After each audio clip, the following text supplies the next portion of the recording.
How does math work into game design? Math plays a very critical part in game development because it will involve a lot of coding, algorithms, and etc. Math serves as one of the early foundations to game design, and as the industry evolves, math will continue to serve a very important part of in the world of game design.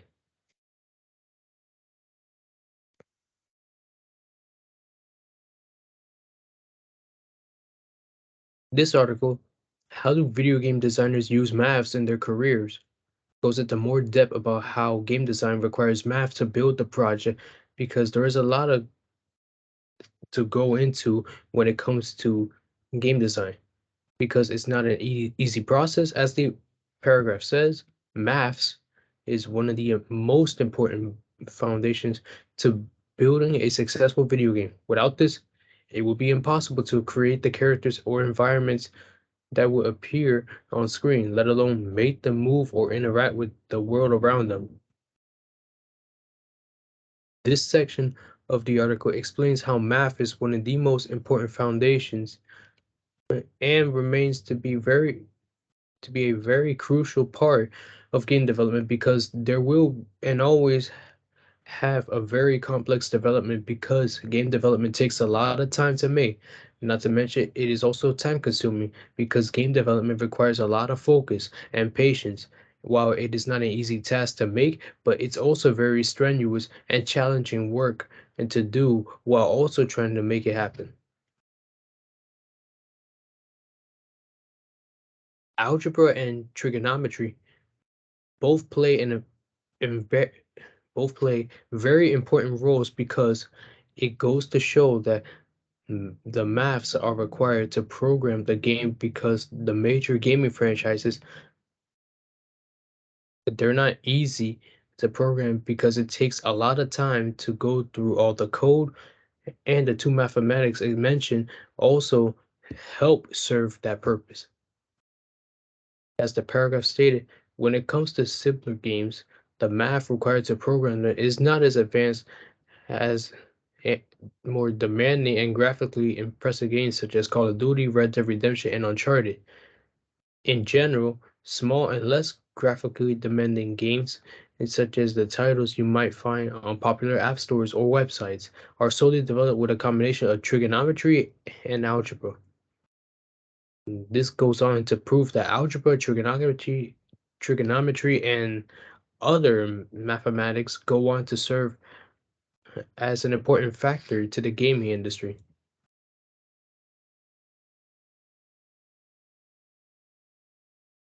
While math is an important factor to game development, there are many ways for people, including children, can learn how to code and not to throw themselves into the complicated aspects of math while beginning their journey in game design.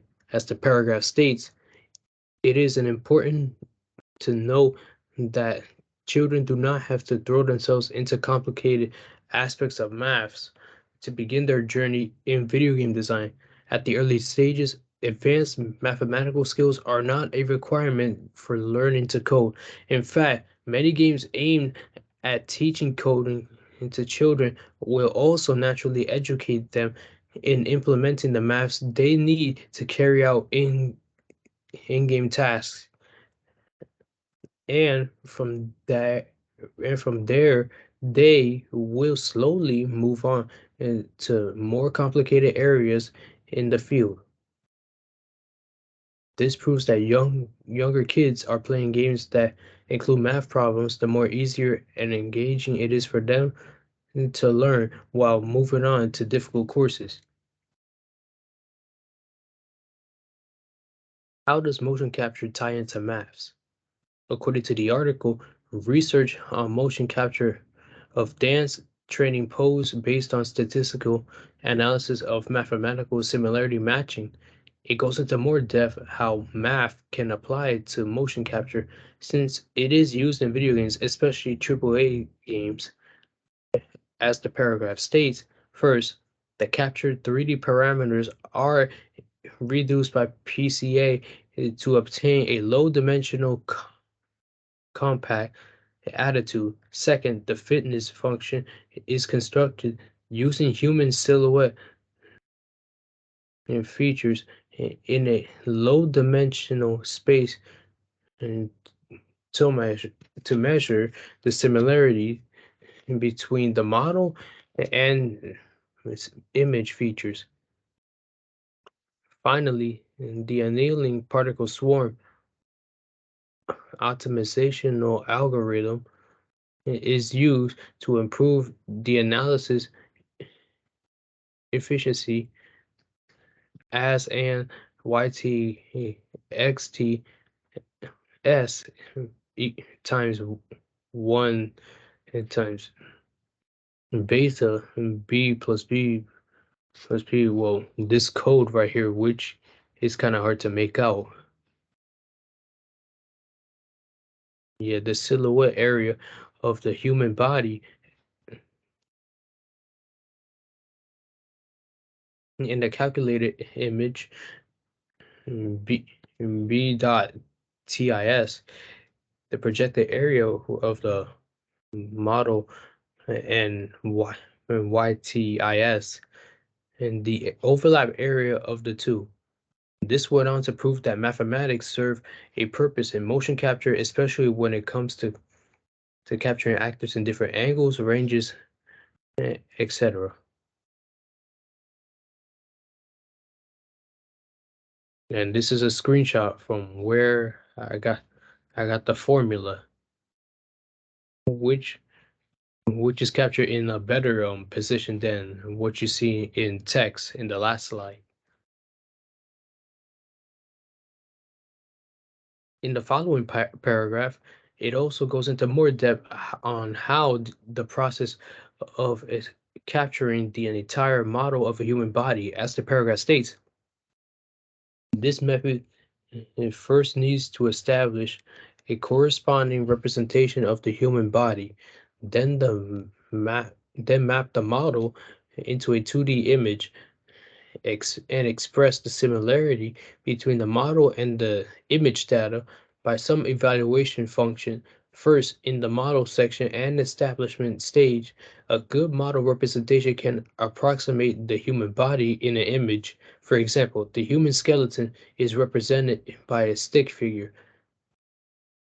In the method of least square curve fitting, the law of human notion is approximated by the obtained polynomial coefficients.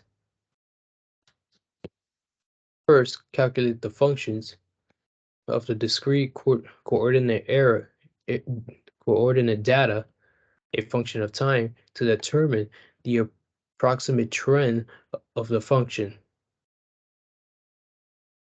And you expect to find the most suitable function in the coefficient space. That is, the closest functions is the best function, is best fit to the function, as shown in figure 2, geometrically speaking. This method is to find a sequence of given points and find a curve with the smallest sum uh, of square distances. This also breaks down how the process works and that there's more to it when it comes to spacing, finding the function, and etc.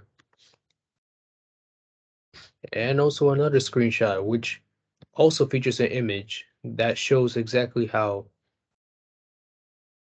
the data is being captured.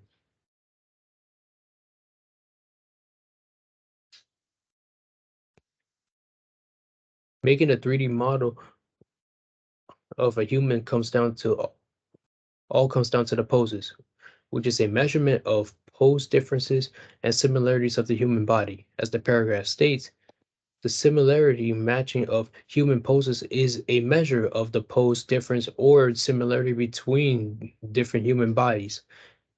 The most used method is in the traditional uh, Euclidean distance measurement. The traditional 3D model similarity matching is based on the Euclidean distance, and its calculation methods are as follows, where x 1 equals x11, x12, x13, all the way up to x1n. x1 equals x21, 22, 23, all the way up to x2n is n-dimensional data. Every two marking points can be calculated by the formula based on the Euclidean distance. If the distance is less than the threshold, which is set by the coach, the two marking points are considered to be similar. If the distance is greater than this threshold, the two identification points are considered to be dissimilar. This also goes into more depth about how the body is collected while it's being calculated to capture the complete model of the human body. Another screenshot as well, which also features an image and also features the data.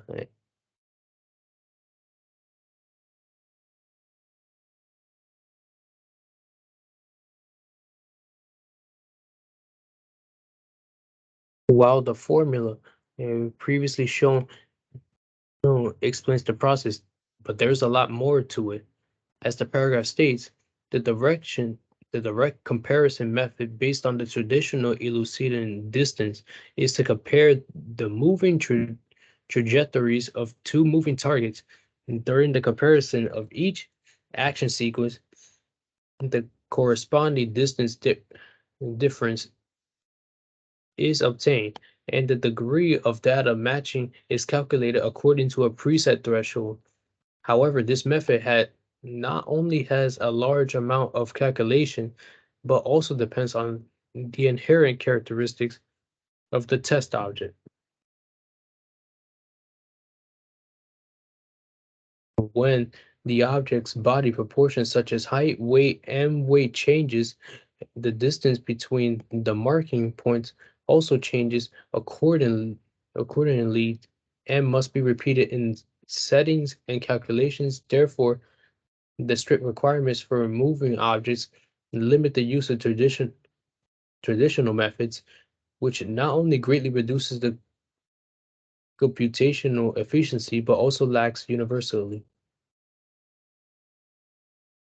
This goes on into more depth on the process, especially when it is more likely that there are pros and cons, such as the body changing, will also limit the use of traditional methods.